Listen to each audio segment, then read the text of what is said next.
Welcome students. आज हम ये नया चैप्टर चालू करेंगे, issue and forfeiture of shares. कोई भी कंपनी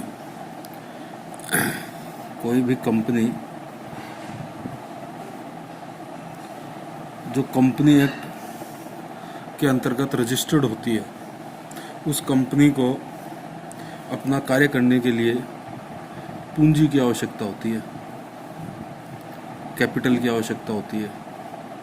कैपिटल कंपनी को किसके लिए चाहिए? कुछ पैसा तो कंपनी इन्वेस्ट करती है फिक्स्ड एसेट्स के अंदर, जैसे कंपनी को लैंड एंड बिल्डिंग भी चाहिए, प्लांट एंड मशीनरी भी चाहिए, फर्नीचर भी चाहिए। तो इस प्रकार से कुछ पैसा तो कंपनी को फिक्स्ड एसेट्स में इन्वेस्टमेंट करने के लिए चाहिए और कुछ पैसा कंपनी को करंट एसेट्स के लिए चाहिए कि कंपनी उधार माल भी बेचेगी और वर्किंग कैपिटल के लिए भी कंपनी को कुछ पैसा चाहिए, कैश इन हैंड भी चाहिए, कैश एट बैंक भी चाहिए। तो ये जो कंपनी को पूंजी चाहिए, ये पूंजी अब कंपनी कहाँ से प्राप्त करेगी? इस पूंजी को प्राप्त करने के लिए कंपनी शेयर्स इशू करती है।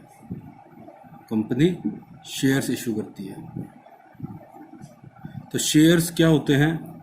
शेयर्स कंपनी की जो कुल पूंजी है वो विभिन्न इकाइयों के अंतर्गत बटी हुई होती है और प्रत्येक इकाई को एक शेयर कहा जाता है। तो कंपनी की कुल पूंजी को विभिन्न हिस्सों में बांट दिया जाता है, विभिन्न इकाइयों में बांट दिया जाता है और प्रत्येक इकाई को शेयर्स कहा जाता है। और ये जो कैपिटल है, तो सबसे पहले इस कैपिटल को क्लियर कर लेते हैं कि ये कैपिटल क्या चीज़ है, क्योंकि कैपिटल को अपन कहाँ दिखाते हैं?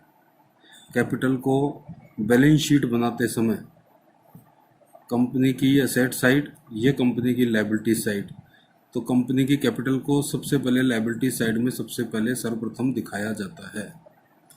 तो ये कंपनी की जो पूंजी है, इस पूंजी को वास्तविक रूप से कहते हैं शेयर कैपिटल,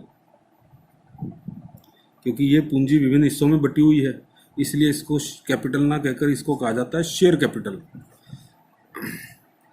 अब ये कैपिटल कितने प्रकार की होती है ये अपने को समझना है, क्योंकि यहाँ बैलेंस शीट में अलग अलग तरीके की कैपिटल को अलग अलग तरीके से आपको मेंशन करके दिखाना पड़ेगा। तो कैपिटल में सबसे पहली सर्वप्रथम जो है, वो जो कैपिटल है उसको अपन कहते हैं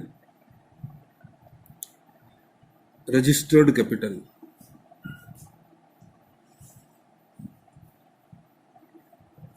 रजिस्टर्ड कैपिटल, दूसरा नाम है इसका ऑथोराइज्ड कैपिटल।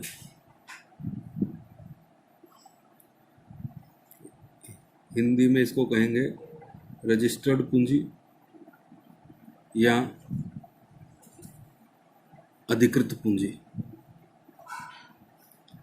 अब ये रजिस्टर्ड कैपिटल या ऑथोराइज्ड कैपिटल क्या होती है ये समझ लीजिए। कंपनी को जब अपना रजिस्ट्रेशन कराना पड़ता है, तो रजिस्ट्रेशन कराते समय कंपनी को पार्षद सीमा नियम के अंतर्गत अपनी कुल पूंजी बतानी पड़ती है। उस पूंजी को ही अधिकृत पूंजी कहा जाता है। यहाँ कंपनी को रजिस्ट्रेशन कराते समय बतानी पड़ती है, इसीलिए इसका एक दूसरा नाम रजिस्टर्ड कैपिटल भी है। यहाँ इसका एक नाम और भी है, नाम मात्र की पूंजी। नाम मात्र की पूंजी, नॉमिनल कैपिटल। नॉमिनल कैपिटल, तीनों नाम ध्यान रखने हैं आपको, registered capital, authorised capital, nominal capital. कौन सी पूंजी होती है ये? जब कंपनी को अपना रजिस्ट्रेशन कराना होता है, उस समय पार्षद सीमा नियम में इस पूंजी को अंकित करना पड़ता है और इससे अधिक पूंजी कंपनी अपने संपूर्ण जीवन काल में निर्गमित नहीं कर सकती। यानी ये हो गई पूंजी की अधिकतम सीमा। इससे अधिक पूंजी कंपनी अपने जीवन काल में निर्गमित नहीं कर सकती। दूसरे नंबर पे आती है निर्गमित पूंजी। निर्गमित पूंजी को कहते हैं इशूड कैपिटल। तो निर्गमित पूंजी क्या होती है? अधिकृत पूंजी का वह भाग जो कंपनी ने जनता को निर्गमित कर दिया। अभिधान के लिए निर्गमित कर दिया, उसको कहते हैं निर्गमित पूंजी। सपोज करो एक कंपनी की अधिकृत पूंजी है 5 करोड़ रुपए, यानी इसका मतलब ये हुआ कि कंपनी अपने संपूर्ण जीवन काल में 5 करोड़ रुपए से अधिक के अंश निर्गमित नहीं कर सकती।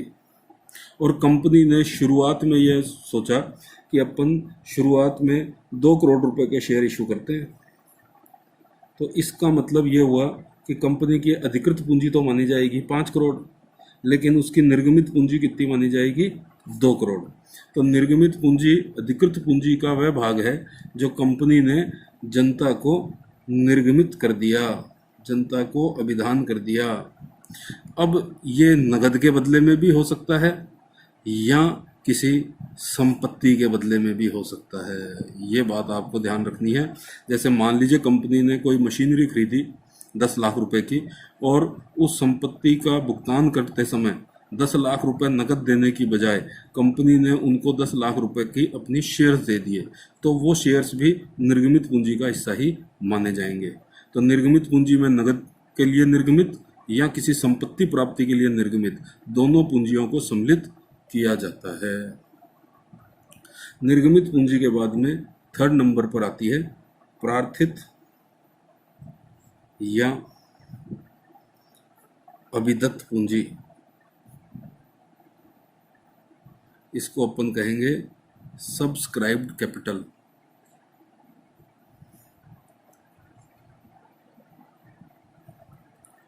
प्रार्थित या अभिदत्त पूंजी, इसके नाम से ही स्पष्ट है। प्रार्थित निर्गमित पूंजी का वह भाग जो जनता ने जिसके लिए अभिदान दिया है, जिसके लिए जनता ने एप्लीकेशन लगाई है खरीदने के लिए, उसको अपन कहते हैं प्रार्थित या अभिदत्त पूंजी। जैसे कंपनी ने अधिकृत पूंजी कंपनी की थी 5 करोड़, कंपनी ने शेयर कितने के इशू करे? 2 करोड़ के। अब 2 करोड़ में से कंपनी को जो एप्लीकेशन आई, वो एप्लीकेशन आई कंपनी के पास में 1.95 करोड़ रुपए की।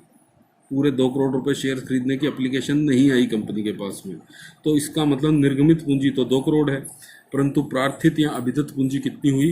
1.95 करोड़। हो सकता है कि कंपनी के पास में पूरी पूंजी 2 करोड़ रुपए की एप्लीकेशन आ जाए, या हो सकता है कंपनी के पास में एप्लीकेशन आ जाए 3 करोड़ रुपए की। ऐसी स्थिति के अंदर यदि कंपनी के पास में ज़्यादा एप्लीकेशन आ गई, तो ऐसी स्थिति के अंतर्गत फिर कंपनी अनुपातिक रूप से अपने शेयर्स बंटन करती है। यानी कंपनी जिन जिनको शेयर्स की एप्लीकेशन आई है उनको अनुपातिक रूप से शेयर बांट देती है। लेकिन शेयर कितने बांटेगी? अधिकतम 2 करोड़ के, क्योंकि निर्गमित पूंजी कंपनी की कितनी है? 2 करोड़ रुपए की। तो कंपनी निर्गमित पूंजी से अधिक मात्रा में प्रार्थित पूंजी हो सकती है, परंतु कंपनी निर्गमित पूंजी जितना ही उनको अनुपातिक रूप से बंटन कर देगी। फिर इसके बाद में 4थे नंबर पर आती है मांगी गई पूंजी। मांगी गई पूंजी, इसको अपन कहते हैं कॉल्ड अप कैपिटल।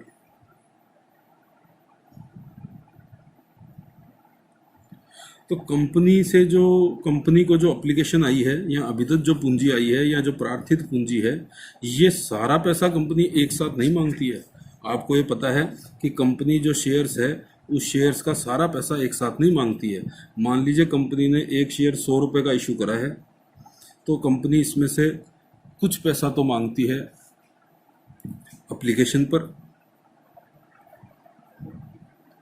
कुछ पैसा कंपनी मांगती है अलॉटमेंट पर, कुछ पैसा कंपनी मांगती है फर्स्ट कॉल पर, कुछ पैसा कंपनी मांगती है सेकंड कॉल पर। मान लो कंपनी 25 रुपये एप्लीकेशन पे मांग रही है, 30 रुपये यहाँ पर अलॉटमेंट पे मांग रही है, 20 रुपये फर्स्ट कॉल पे मांग रही है और 25 रुपये सेकंड कॉल पे मांग रही है। और कुल पैसा कितना मांग रही है कंपनी? 100 रुपये, क्योंकि एक शेयर कितने रुपये का था? 100 रुपये का। तो मान लीजिए कंपनी ने अगर एप्लीकेशन के पैसे मांग लिए, अलॉटमेंट के पैसे मांग लिए, तो इसका मतलब मांगी गई पूंजी कितनी मानी जाएगी? 55 रुपये ही मानी जाएगी। तो मांगी गई पूंजी किसे कहते हैं? मांगी गई पूंजी प्रार्थित पूंजी का वह भाग, अभिदत्त पूंजी का वह भाग जो कंपनी ने जनता से मांग लिया है, या जिन्होंने एप्लीकेशन लगाई थी उन व्यक्तियों से जो पैसा मांगा जा चुका है, उसको कहते हैं मांगी गई पूंजी। तो वापस से समझिए एक बार। सबसे पहली रजिस्टर्ड पूंजी, अधिकृत पूंजी या नाम मात्र की पूंजी। यह पूंजी की अधिकतम सीमा है जिससे अधिक पूंजी कंपनी निर्गमित नहीं कर सकती और कंपनी को अपना रजिस्ट्रेशन कराते समय ये अंकित करनी पड़ती है। और निर्गमित पूंजी अधिकृत पूंजी का वह भाग जो कंपनी ने जनता को नकद के बदले या संपत्ति के बदले निर्गमित कर दिया। निर्गमित पूंजी का वह भाग जिसकी जनता से प्रार्थना पत्र या अभिधान प्राप्त हो गया उसको प्रार्थित या अभिधत पूंजी। प्रार्थित या अभिधत पूंजी का वह भाग जो कंपनी ने जनता से मांग लिया उसको कहते हैं कॉल्ड अप कैपिटल या मांगी गई पूंजी। और जो पैसा नहीं मांगा कंपनी ने अभी तक उसको अपन कहते हैं ना मांगी गई पूंजी। और इसके बाद में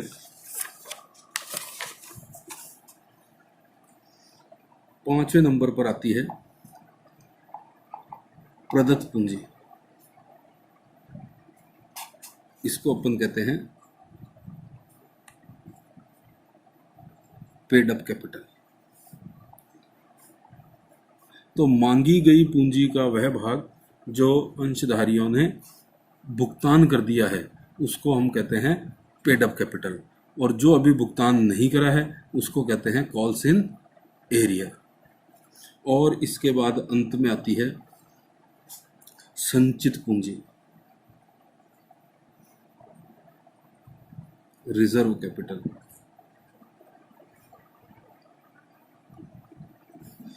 तो रिजर्व कैपिटल भी समझ लीजिए, इंपॉर्टेंट है, एग्जाम में कई बार पूछा जाता है रिजर्व कैपिटल के बारे में। ना मांगी गई पूंजी का वह भाग जो कंपनी केवल समापन पर मांगने के लिए सुरक्षित कर देती है उसको संचित पूंजी कहा जाता है। मान लीजिए कंपनी ने एक 100 रुपये का शेयर इशू करा। 100 रुपये में से कंपनी ने अभी तक 70 रुपये कंपनी ने मांग लिए कॉल्ड अप कैपिटल। तो कॉल्ड अप कैपिटल कितनी मांगी जाएगी? कॉल्ड अप कैपिटल मान जाएगी 70 रुपये। और अभी 30 रुपये कंपनी ने मांगे नहीं है। ये कंपनी की जब इच्छा होगी तब कंपनी को जरूरत होगी तब कंपनी मांगेगी। अब कंपनी ने ये डिसाइड करा है कि इस 30 रुपये में से 20 रुपये तो हम कभी भी नहीं मांगेंगे, केवल एक स्थिति में मांगेंगे जब कंपनी का समापन होगा और उस समय अगर आवश्यकता पड़ी तो ये पैसा कंपनी मांगेगी 20 रुपये। तो इस 20 रुपये को अपन क्या मानेंगे? इस 20 रुपये को माना जाएगा संचित पूंजी। तो संचित पूंजी क्या हुई? ना मांगी गई पूंजी का वह भाग। मांगी गई 100 रुपये का शेयर था, मांगी गई पूंजी कितनी थी? 70। ना मांगी गई पूंजी कितनी थी? 30। ना मांगी गई पूंजी का वह भाग जो कंपनी केवल समापन पर मांगने के लिए सुरक्षित कर देती है उसको संचित पूंजी कहा जाता है। तो स्टूडेंट्स, ये अपन ने आज कैपिटल के बारे में पढ़ा। इसके बाद में अपन नेक्स्ट लेक्चर में देखेंगे शेयर्स, कि ये शेयर्स क्या होते हैं, कितने प्रकार के होते हैं, क्या इनकी स्थिति होती है। इसका अगले लेक्चर के अंदर अपन देखेंगे। थैंक्स।